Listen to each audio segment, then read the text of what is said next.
Assalamu alaikum wa rahmatullahi wa barakatuh. My dear students, this is lecture 4. We are still talking about several types of consonants. We've been talking about nasal sounds. In the previous lecture, we talked about ma, na, in as the 3 nasal sounds we have in English. They are produced when the soft palate is lowered and the oral cavity is closed so that the air can go out through the nose. And we have shown you the figures that illustrate the pronunciation of these 3 nasal sounds. We've talked about their distribution, I think, or maybe today we are going to talk about that.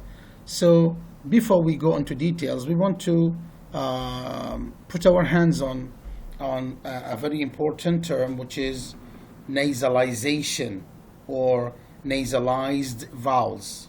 What are nasalized vowels? They are the vowels that follow a nasal, that they come after a nasal sound. Here, the nasal sound will have an effect on these vowels. So, for example, the nasal sound in the word can will have an effect on the sound a.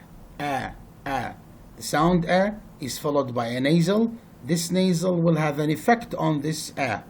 What is that effect? You know that a, as all vowel sounds in English, are oral sounds. The air goes out through the mouth. But since we have a nasal sound after the a, maybe the a will be nasalized, will be a nasalized vowel. How is that? The a is going to produce with the soft palate a bit lowered so that some of the airflow will go through the nose. Can. You can even feel the nasal, that the nasal sound is involved, the nasal cavity is involved in the pronunciation of the vowel a, can. Look at the difference. You can practice pronouncing a alone and a in the word can. The na will have an effect on the preceding vowel and make it nasalized. That is, some of the air expelled in the pronunciation of a will go through the nose because the soft palate is a bit lowered. Then it is lowered completely for the pronunciation of the nasal sound na, and the breath will not go through the oral cavity only, not all of it, part and some of it will go through the nose as well. Can. So this is how to symbolize a nasalized vowel. We have that mark, that diacritic above the vowel a. This is to indicate that the vowel is nasalized. Normally, it is not a nasal sound. The a is not a nasal sound. But because we have a nasal sound after, the vowel may be nasalized. Okay? This is what we mean by a nasalized vowel. Now, all nasals are voiced, as we have vibration in the vocal cords when we pronounce them. So nasal sounds, ma, na, in, are all voiced sounds. You can put your fingers on the side of your neck and try. You can clearly feel that there is vibration in the vocal cords. So we apply the rule we have with other fricative stop sounds, affricates, in which when the consonant is in final position, the preceding sound will be affected, especially if it is a vowel. Okay? So, since ma, na, in are all voiced, they are weak, the preceding sounds will be what? Will be longer and stronger. Example, the word room. Room. It is not roam, it is room. Room. Sorry for this mistake. Room. So, the ma sound, which is what? Which is voiced, means it is weak. What's going to happen to the preceding vowel? Ru, u, it will be longer and stronger than usual. Okay? We have the same effect every time, but this time we don't have voiced and voiceless sounds. We have only voiced sounds because, again, all nasals are voiced. So all nasals, when they come in final position, they make the sound before them longer and stronger than usual. Now we have another important point regarding nasal sounds, which is nasal sounds can be syllabic. Syllabic. So let's first understand and get to know what do we mean by syllabic or non-syllabic. Any sound that can occupy the position of the nucleus is called a syllabic sound. And any sound that is not, that cannot be or cannot occupy the nucleus position in the syllable is called non-syllabic. Since we have consonants either under the onset or under the coda, we can conclude that they are non-syllabic. And since we have always vowels under the nucleus, we can say that vowels are syllabic. Syllabic means they can be the nucleus of the syllable. Non-syllabic, they cannot be the nucleus of the syllable. We cannot have a consonant here, and we cannot have a vowel here or here. So, consonants are often non-syllabic. Why? Because they cannot occupy the position of the vowel or the nucleus in the syllable. They cannot be here. That's why we call them non-syllabic. The nucleus position is often occupied by vowels, so we can call them syllabic. So we have two terms. Syllabic sounds means the sounds that can occupy the nucleus position in the syllable. Non-syllabic sounds, the sounds that cannot occupy the nucleus position. They only found on the margins of the syllable. على هوامش المقطع. That is the onset and the coda.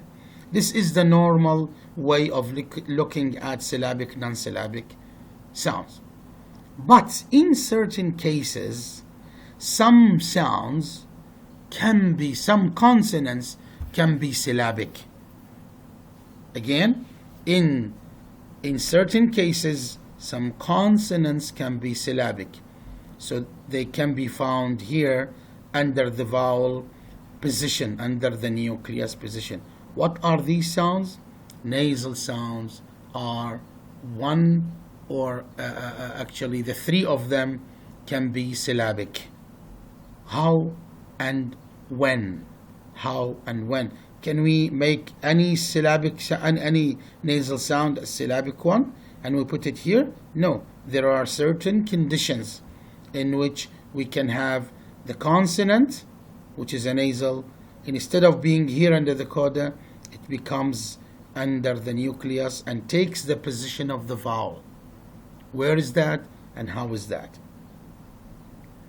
Okay, let's see.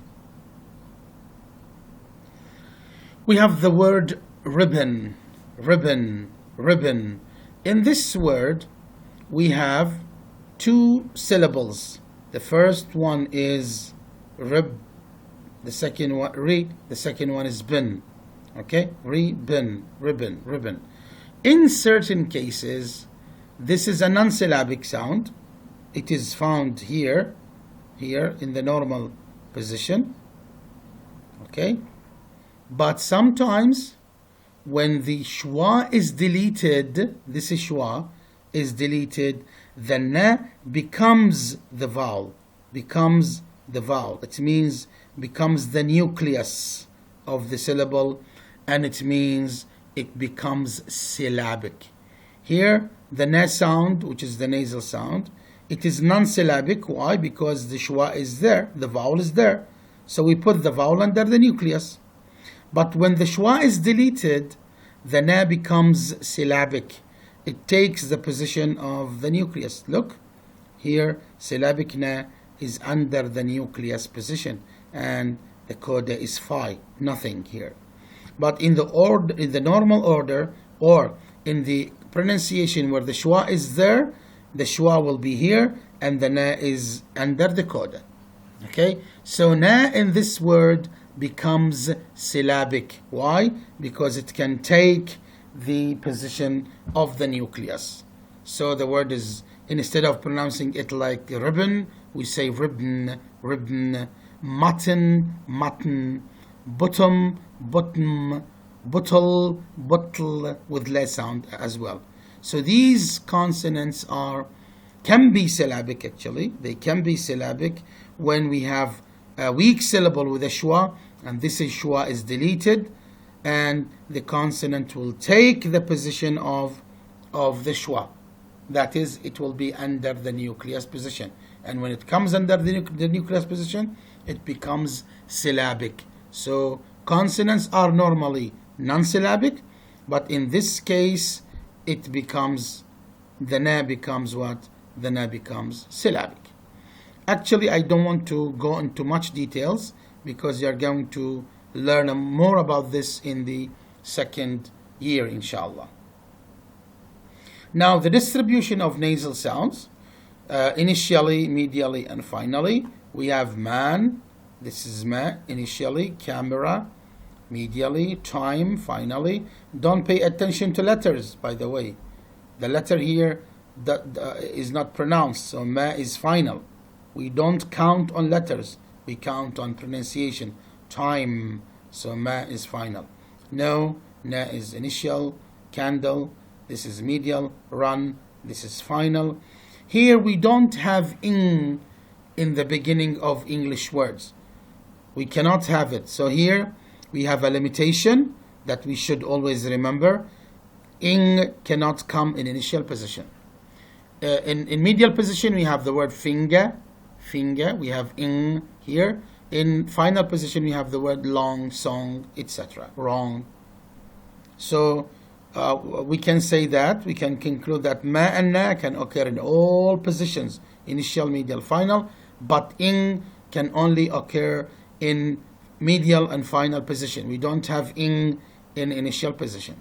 Okay, that's all about nasal sounds, and it's time now to talk about a very important sound in English, which is the sound le.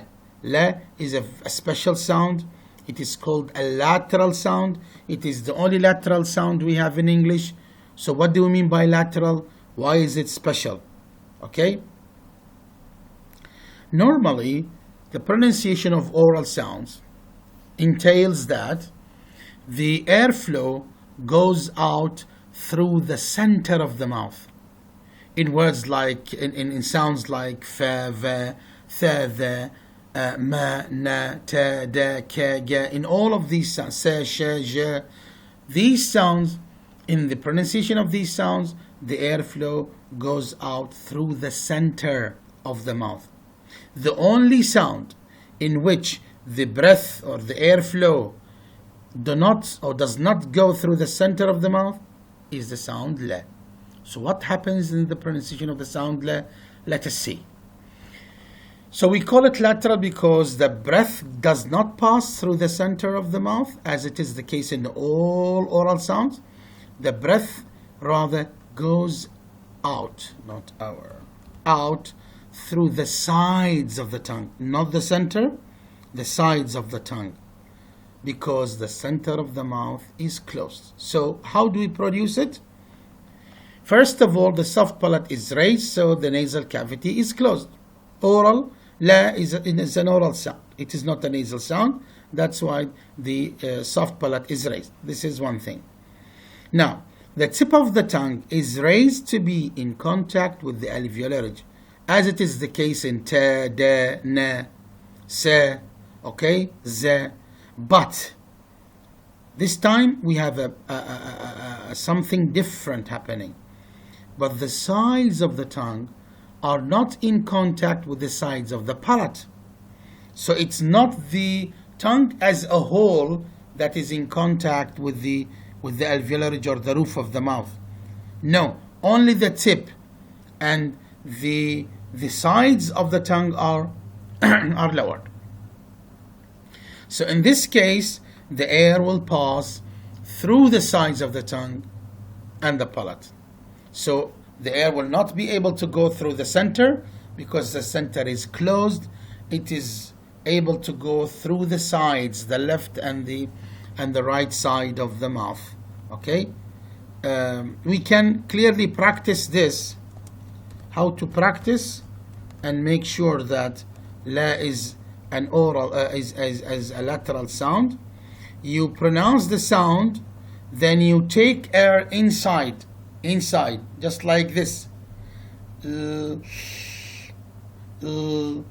So you take the air inside. When you take the air inside, you are going to feel cold air on the sides of the tongue, not the center, because the center is closed.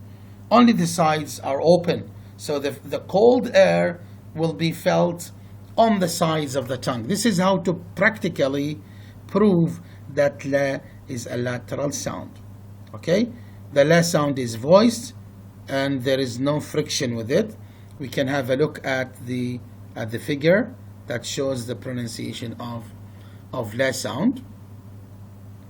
Now, the soft palate is raised, as we said, so the air cannot go out through the nose.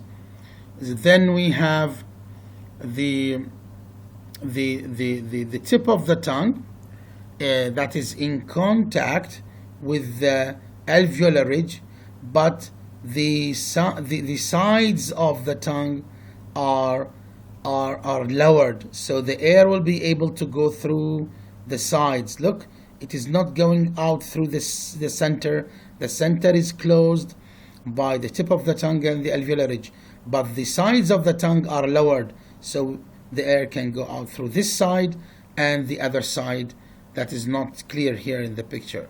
Okay, we have only one side. It is a side figure. Okay, this is how to pronounce the sound la. The center is closed but the sides are open. When you take the air inside, بالعكس من هذا, you are going to feel cold air on the sides of your neck. Next time, inshallah, we will continue talking about la sound, more specifically the distribution of la sounds. Thank you very much for listening. See you